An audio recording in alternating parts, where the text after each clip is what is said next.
Você criou uma animação de texto no Fusion e gostaria de reutilizá-la em todos os seus projetos sem ter que recriá-la toda vez?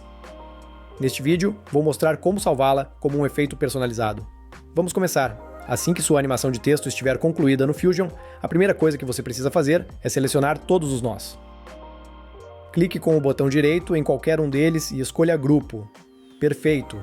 Em seguida, clique com o botão direito no grupo que você acabou de criar. Vá para Configurações e selecione Salvar como. Dê um nome ao seu efeito de texto.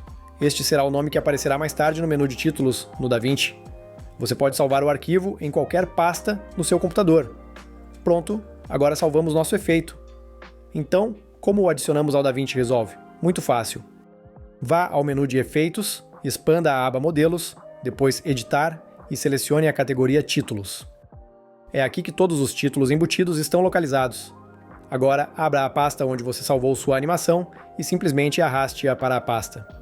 Títulos dentro do menu Efeitos, bem aqui. Perfeito! Agora adicionamos o efeito de texto ao DaVinci Resolve. Vamos verificar se funciona. Volte para a página de edição, abra aqui a seção de títulos e procure o nome do efeito que você criou. No meu caso, ele se chama Shape Reveal. Aqui está. Vamos arrastá-lo para a linha do tempo. E como você pode ver, funciona perfeitamente. Mas a melhor parte é que podemos personalizá-lo completamente e adaptá-lo a qualquer vídeo. Deixe-me mostrar como. Clique no clipe de efeito de texto e abra-o na página Fusion, clicando neste ícone.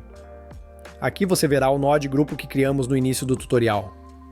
Dê um duplo clique para abrir e ver todos os nós dentro. Assim que entrar, você terá acesso à configuração completa da animação. Selecione qualquer nó que deseje editar e personalize o texto da maneira que preferir. Altere o conteúdo, a fonte, as cores e faça com que se encaixe perfeitamente no seu vídeo. E se quiser levar suas animações de texto ainda mais longe, reuni uma lista de reprodução com tutoriais onde ensino a criar seus próprios efeitos de título totalmente grátis.